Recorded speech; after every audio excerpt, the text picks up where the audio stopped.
The town hall was a modest space, about 12 to 15 meters long and 8 to 10 wide. The walls were whitewashed but marked with unsightly charcoal drawings and crude inscriptions. In one corner stood a collection of old flintlocks and rusty swords, remnants of the cuadrilleros' weapons, the local enforcers. A large, tattered portrait of the King of Spain hung under a pair of dusty red curtains at one end of the room. Below it, an old broken chair and a table marred with ink stains indicated where important discussions and decisions took place. The hall served as both a council chamber and a venue for judgment, filled with town officials divided into two factions: the conservatives, composed of older men, and the liberals, represented by the younger members of the community. Don Filipo, the teniente-mayor and leader of the liberal faction, leaned in closely with his friends, his voice filled with concern. "I don't trust the gobernadorcillo's intentions," he confessed, glancing over his shoulder. "Delaying the discussion on expenses until the last moment is a clever trick. It's almost as if he expects us to lose interest. Remember, we have barely 11 days left to prepare for the fiesta." Another youth, a bright-eyed cabeza de barangay, spoke up. "Not to mention that he's been locked up in the convento with the curate. What are they cooking up in there?" "It doesn't matter, we're all set," Don Filipo replied confidently. "As long as the old men can't muster a majority in the assembly." "That's a big if," interrupted another young man, skepticism visible on his face. Don Filipo's features sharpened as he continued. "But here's the plan. If I introduce their ideas first, I will present the conservative plan as if it were my own. They will reject it, and then our actual agenda will gain traction after their defeat." His friends looked at him with a mix of admiration and disbelief. "But you're serious? You'll present their plan?" one asked, his eyebrows knitting together. "Of course!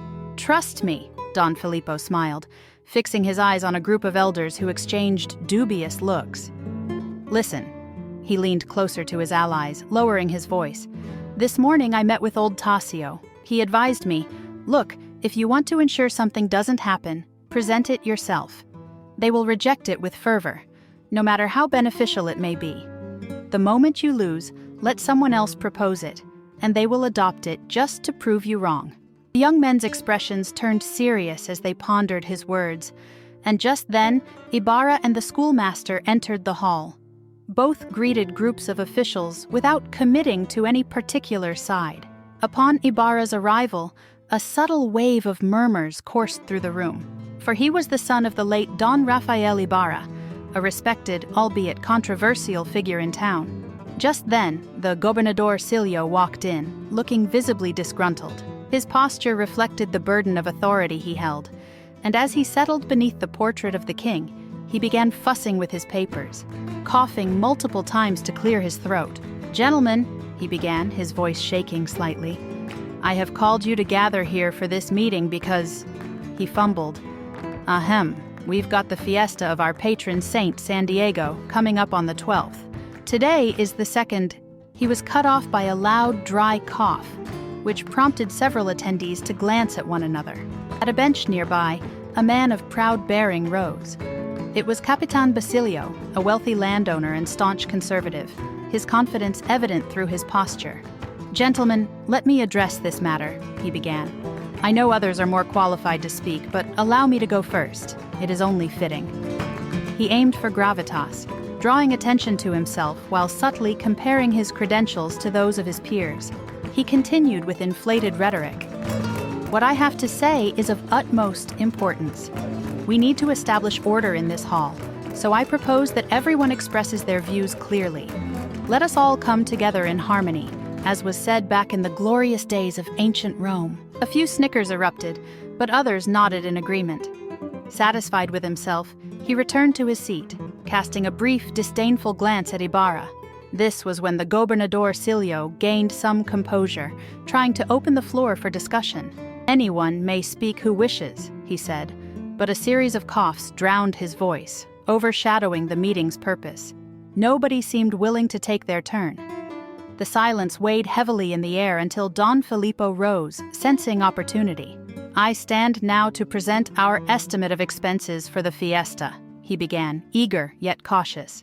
At this, he heard a collective murmur of disapproval, particularly from the conservative side. "We can't allow it," protested an older man, a determined conservative. The liberals rushed to Don Filipo's defense. "Gentlemen, I haven't even shared our detailed plan," he insisted, trying to regain control and encourage dialogue.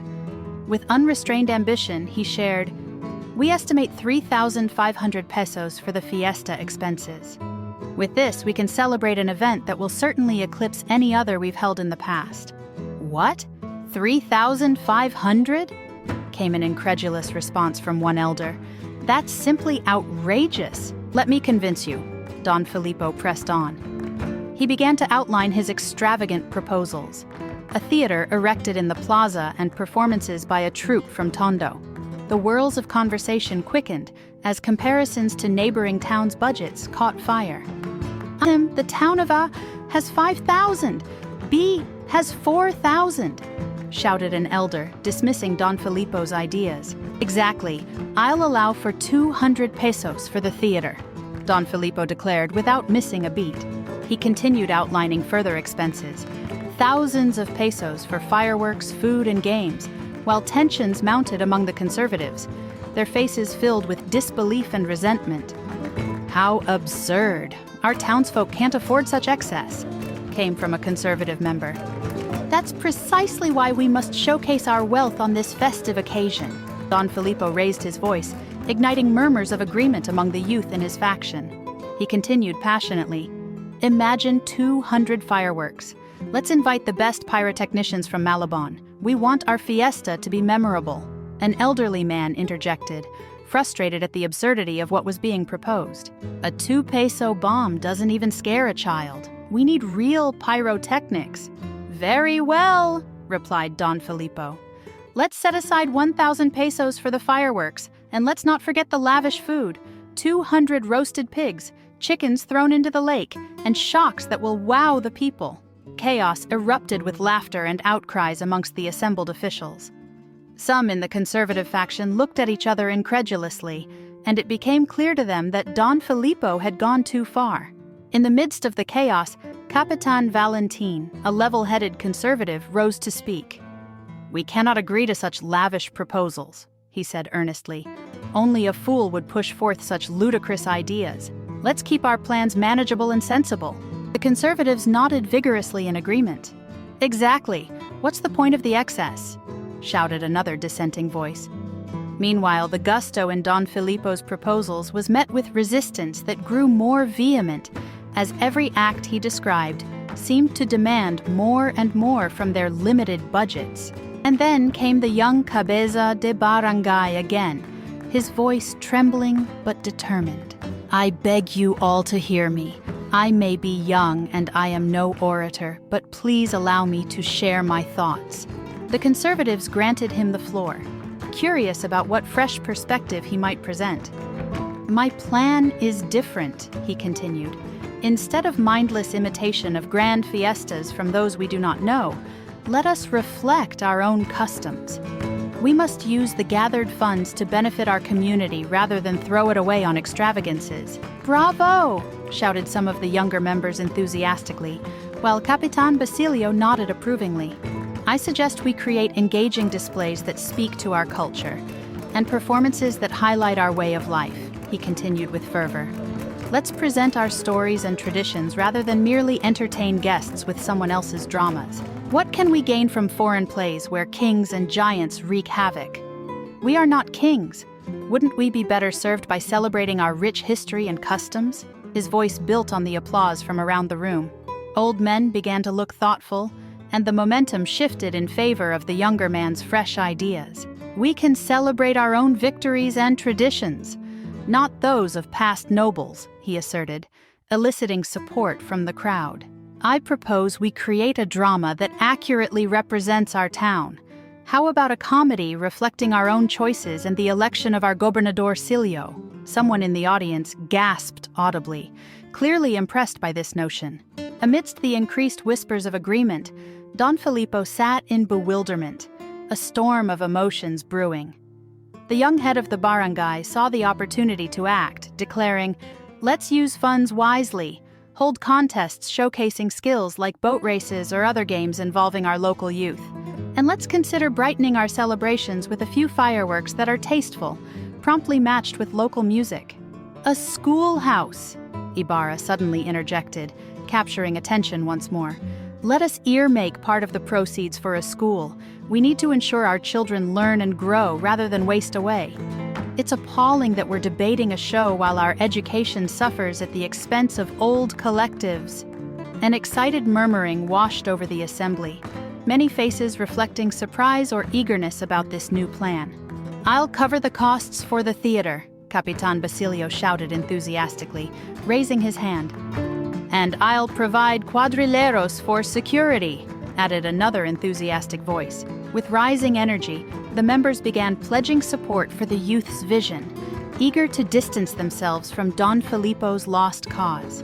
But just when it seemed that the tide had turned solidly against the conservatives, the gobernador Silio awkwardly attempted to regain control, wiping his brow nervously. I agree, he stammered, but paused.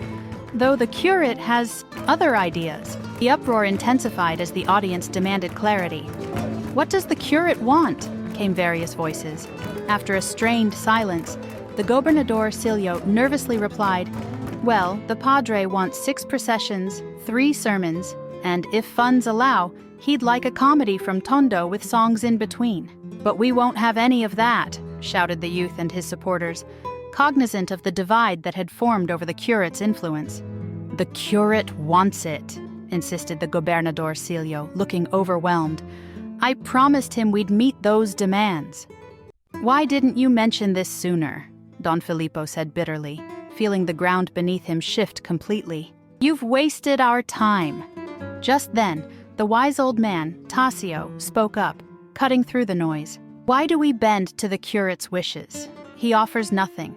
Does he contribute a penny for this fiesta? If we continue to allow ourselves to be ruled by someone who has no stake in our community, we will remain in this cycle forever.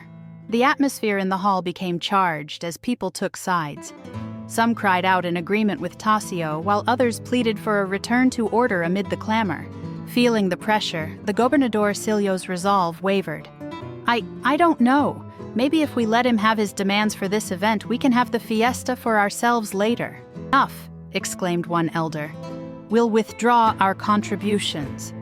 The youths agreed intrepidly, exchanging fierce glances as they faced down any and all opposition. We'll not be silenced to cater to the curate. His demands are unreasonable and trivial, screamed another voice, promotion vibrant outrage.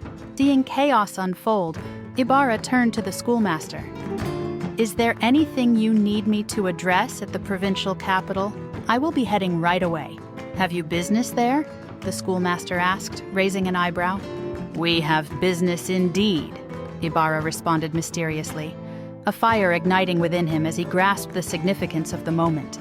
As Ibarra and his allies left the tumultuous hall, Don Filipo muttered curses about his bad fortune. Old Tassio, however, turned to him with a profound statement. The blame lies with us. You failed to challenge the choice of a governor who is more a puppet than a leader, and my foolishness forgot to remind you of that truth. The meeting had laid bare deeper truths for everyone involved. It highlighted the struggles between tradition and progress, encapsulating the tug-of-war between the older generation's conservative values and the fresh, hopeful perspectives of the youth, embodying change and ambition in a town ready for transformation.